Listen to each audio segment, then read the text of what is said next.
बात जुर्म से जूझते आवाम की हो या समाज में बढ़ते क्राइम ग्राफ की, अपराध की हर सूरत के पीछे छिपा होता है कोई ना कोई गुनहगार। नमस्कार, मैं हूं आपके साथ विभा उपाध्याय। तफ्तीश की राह में आने वाली हर कड़ी सुराग बनकर पहुंचाती है गुनहगारों को सलाखों के पीछे। आप बने रहिए हमारे साथ, क्योंकि हर जुर्म के खिलाफ हमारी तफ्तीश लगातार जारी है।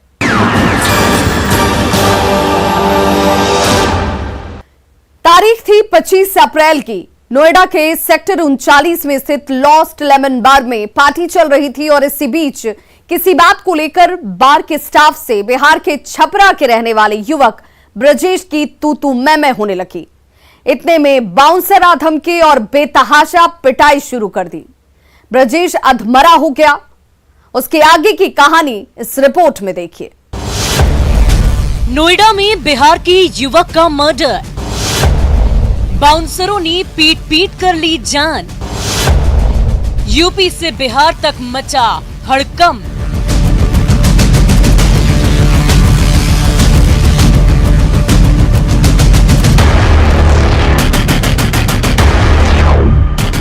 तारीख 25 अप्रैल 2022, जगह नोएडा सेक्टर 39। यही वो तारीख है और यही वो जगह है जहां शहर के सबसे पॉश इलाके में स्थित गार्डन गैलेरिया मॉल के लॉस्ट लेमन बार में शहरों के चकाचौंध के बीच पार्टी चल रही थी। डीजे के धुन पर बार में मौजूद हर शख्स थिरक रहा था। जहां बिहार के छपरा का रहने वाला ब्रजेश भी अपने 7 दोस्तों के साथ पार्टी करने गया था। इसी बीच किसी बात को लेकर बार के स्टाफ से तू मैं होने लगी। इतने में बार के किसी स्टाफ ने बाउंसरों को बुला लिया। उसके बाद बाउंसरों ने कानून को ठेंगा दिखाते हुए ब्रजेश की पिटाई शुरू कर दी, जिसमें वो अधमरा हो गया।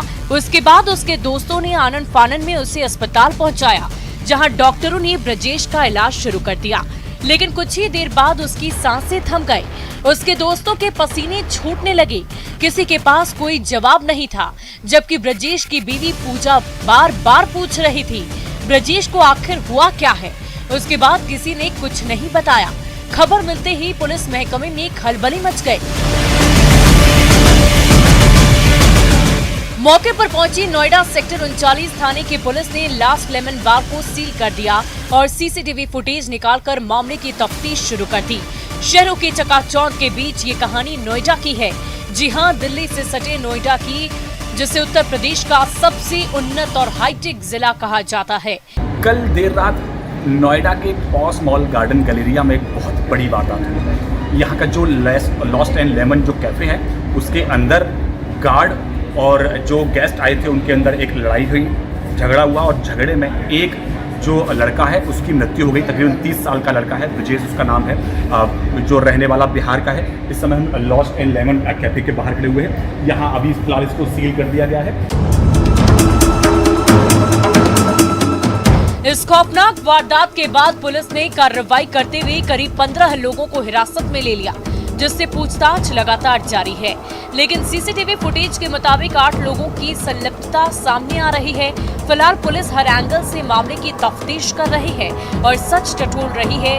साथ ही साथ ये भी पता लगाने की कोशिश कर रही है कि मारपीट के दौरान कौन-कौन लोग शामिल थे। पुलिस ने कार्रवाई करते हुए तकरीबन 15 लोगों को हिरासत में लिया है। लेकिन सीधे जो सीसीटीवी फुटेज है उससे जो साक्ष्य मिल रहे हैं, अभी उसमें सिर्फ 8 लोगों की ही इन्वॉल्वमेंट उससे प्रूफ हो पा रही है। इसके अलावा पुलिस लगातार जांच कर रही है। बॉडी का पोस्टमार्टम होने के लिए इस समय भेज दिया है। पूरी बॉडी का पोस्टमार्टम हो रहा है। पुलिस सभी तथ्यों को, सभी पक्षों को एक साथ छानबीन करके पूरे इस मामले की गहन तफ्तीश कर रही है और जो भी दोषी होगा उसको छोड़ा नहीं जाएगा। ऐसा नोएडा पुलिस का मामला है। मुझे बॉडी भी देखने नहीं मिल रही थी। जब मैंने हल्ला करना शुरू किया कि मुझे देखनी है, वरना मैं अब कुछ एक्शन लूंगी, मैं मीडिया के पास जाऊंगी, मैं बताऊंगी कि ये चीजें मुझे मेरे पति को देखने भी नहीं दिया जा रहा, तो फिर उन्होंने मुझे बस 5 मिनट के लिए वहां रहने दिया। उसके बाद पता नहीं उन लोगों ने बॉडी को कहाँ गायब किया, मुझे नहीं पता। फिर बाद में मुझे पता चला कि बॉडी मॉर्ग चली गई है। मेरे सामने से बॉडी नहीं निकली थी। जब इस वारदात के बारे में मृतक ब्रजेश की पत्नी से न्यूज़ 18 के संवाददाता ने सच जानने की कोशिश की तो पता चला कि ब्रजेश अपने 7 दोस्तों के साथ पार्टी करने गया था, जिसमें एक अंकिता नाम की लड़की भी शामिल थी। अंकिता को छोड़कर सभी ने शराब पी रखी थी। इसी दौरान कुछ ऐसा हुआ जिसने सब कुछ तबाह कर दिया और उसका सुहाग उजाड़ दिया। 4 लोग मुझे दिखाई दे रहे थे। कौन कौन था?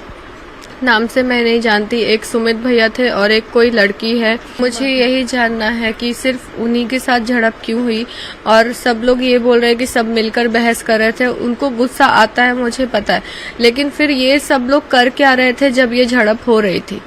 ये लोग क्या कर रहे थे? लोगों ने बताया लड़ाई झगड़ा जो है बाउंसर्स और वहाँ के जो कर्मचारी थे उनके साथ मारपीट हुई, ऐसा कुछ इन्होंने ये बताया कि उन लोगों ने जब बार बंद करने की बात कही तो इन लोगों ने बहस शुरू कर दी।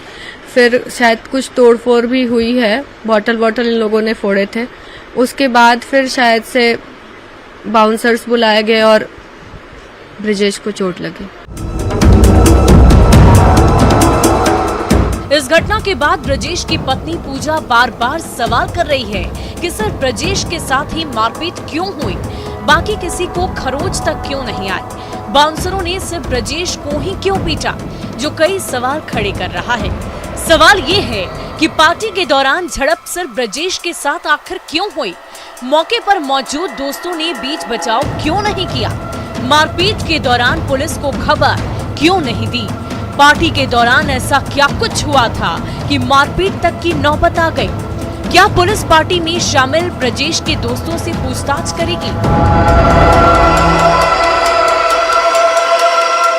ये वो तमाम सवालात हैं जिसके जवाब मृतक ब्रजेश की पत्नी नोएडा पुलिस से पूछ रही है और हत्या के पीछे का सच जानने के लिए जद्दोजहद कर रही है। लेकिन फिलहाल ब्रजेश की हत्या की गुत्थी एक अबूझ पहेली बनी हुई है, जिससे पर्दा उठना अभी बाकी है और तफ्तीश भी जारी है। नोएडा से हिमांशु शुक्ला और पवन गौड़ के साथ ब्यूरो रिपोर्ट, न्यूज़ 18।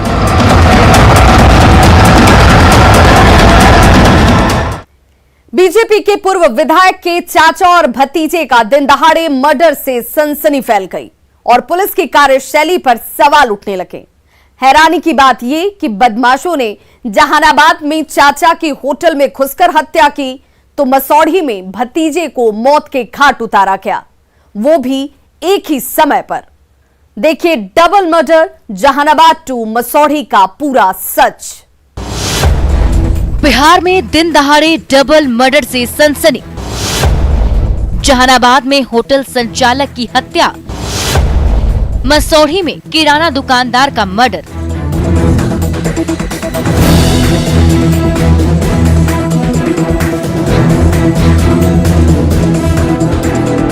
हत्या की ये 2 तस्वीरें जहानाबाद और मसौढ़ी से सामने आई, जिसे दिन दहाड़े बेखौफ और बेलगाम बदमाशों ने खाकी के खौफ को खामोश करते हुए अंजाम दिया और पुलिस को खुली चुनौती दी। साथ ही साथ ये साबित कर दिया कि पुलिस के सुरक्षा के तमाम दावे फेल हैं।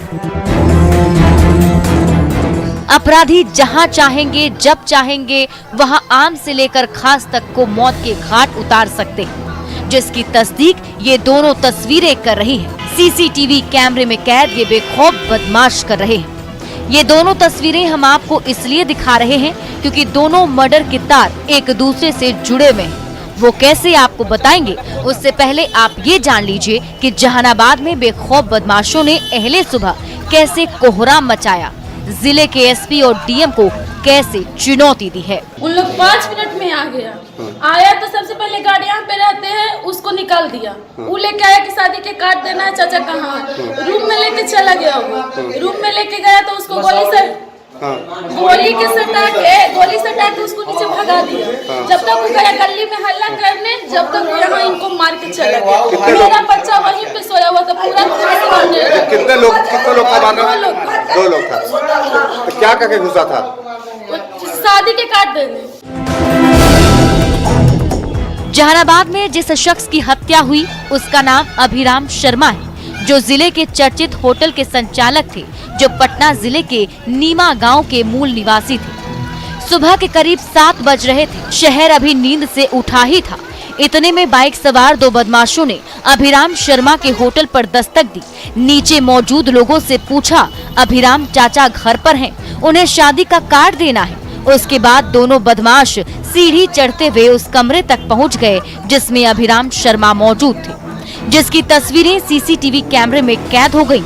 अंदर दाखिल होते ही बदमाशों ने एक के बाद एक 3 गोलियां शरीर में उतार दी। उसके बाद दोनों बदमाश असलहा लहराते हुए सीढ़ी से नीचे उतरे और फरार हो गए।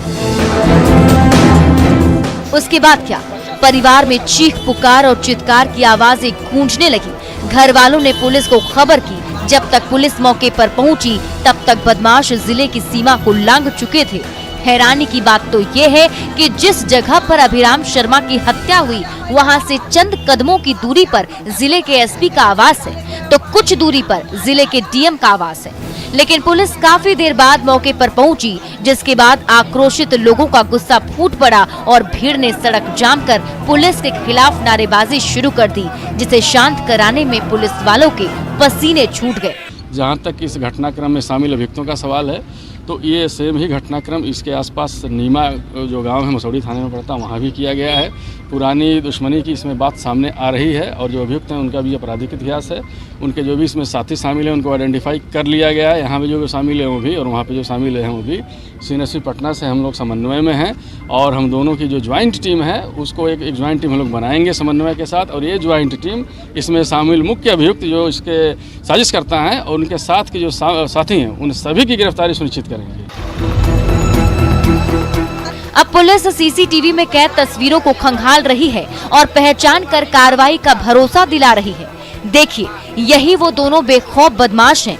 आरोपी नंबर 1 इसे पहचानिए, आरोपी नंबर 2 इसे भी पहचानिए। यही है वो दोनों बदमाश जो पुलिस को मुंह चिढ़ाते हुए हत्या के बाद फरार हो गए, जिसके बाद से जिले में हड़कंप मचा हुआ है। मसौड़ी में घटना की गई है जो कि रिश्ते में चाचा भतीजा लोग लगते हैं और हमारा इसमें इन्वेस्टिगेशन ऑन है। जल्दी इसमें गिरफ्तारी में सुनिश्चित करेंगे। तो मसौड़ी और जहानाबाद की घटना दोनों लिंक है? बिल्कुल लिंक्ड है, एक ही अभियुक्त है।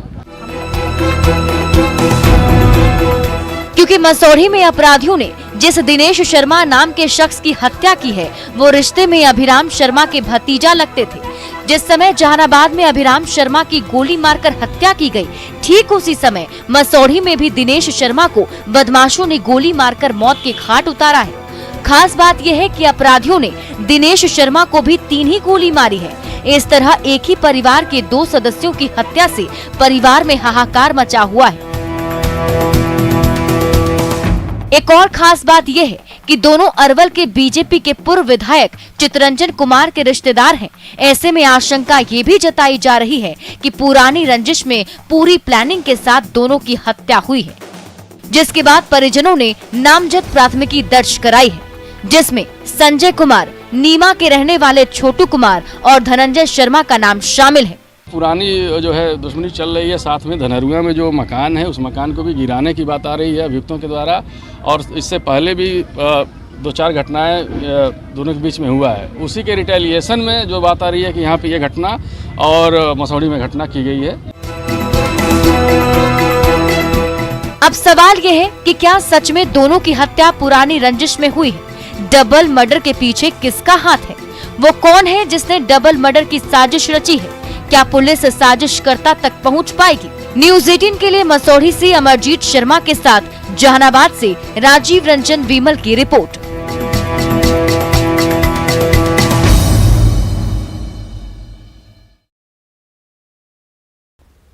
अब वक्त हो चला एक ब्रेक का, लेकिन ब्रेक के बाद आपको दिखाएंगे हथकड़ी में पिस्टल वाले दरिंदों का सच।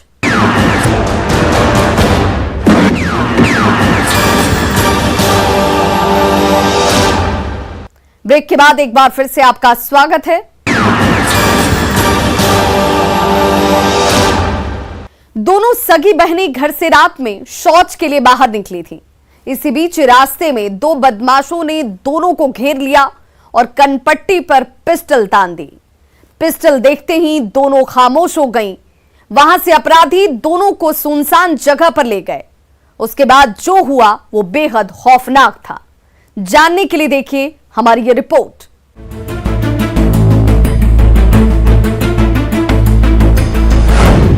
पिस्टल की नोक पर 2 बहनों के साथ रेप।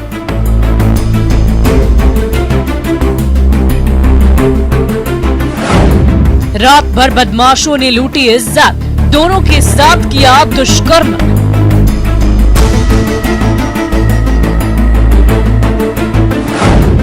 एफआईआर दर्ज होते ही पुलिस ने दरिंदों को धर दबोचा।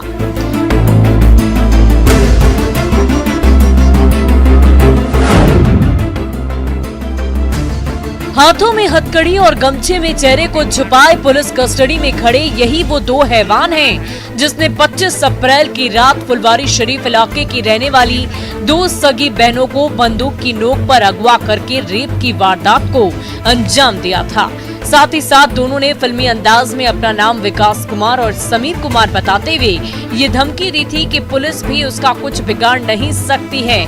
दरिंदों की चंगुल से बाहर निकलते ही दोनों बहनें सीधे थाने पहुंच गए और आप बीती बताते हुए दोनों के खिलाफ दुष्कर्म का मामला दर्ज कराया, जिस पर कार्रवाई करते हुए पुलिस ने महज कुछ ही घंटों के भीतर दोनों को धर दबोचा। देखिए दोनों कैसे मुंह काला करने के बाद अपना चेहरा छिपा रहे हैं। हाथों में हथकड़ी लगी है तो सारी ऐठन निकल गई है, वरना इससे पहले तक तो ये पुलिस वालों के ऊपर डायलॉग दे रहे थे। कि दो बच्ची थाना पे आई थी खगौल थाना के माध्यम से और आरोप लगा रही थी कि उसी के पड़ोस के गांव का दो लड़का इनके साथ गलत काम किया। उसके बाद हम लोग जाँच शुरू किए और जाँच के बाद कार्रवाई शुरू की। पकड़ा गया दोनों? हाँ पकड़ा गया, छापेमारी की। कितने लोग? नाम कैसे जानती हो उन लोग को? वो लोग खुद ही बताया है क्या कि जाओ जाओ कहाँ जाना है, कौन बापी जाओगी, जो नाम बता देना कि बाबूचक मेरा घर है और रॉकी नाम है। इस घिनौनी वारदात के बारे में बताया जाता है कि 24 अप्रैल की रात दोनों बहनें शौच के लिए घर से बाहर निकली थी और इसी दौरान बाइक पर सवार उसी गांव के दो हैवान आ धमके और दोनों को पिस्टल दिखाकर रोक लिया। पिस्टल देखते ही दोनों सहम गए। जब शोर मचाने की कोशिश की तो बदमाश ने दोनों के मुंह में पिस्टल ठूस दी, जान से मारने की धमकी दे डाली। उसके बाद दोनों बहनें खामोश हो गए और बदमाशों के साथ चुपचाप चल पड़ी।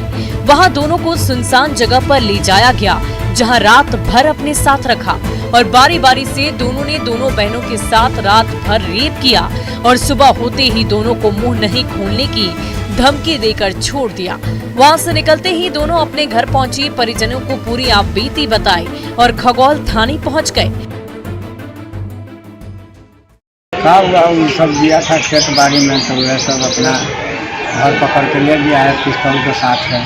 पिस्टल के साथ? पिस्तौल के साथ ही चल गया है। कौन था वो लोग?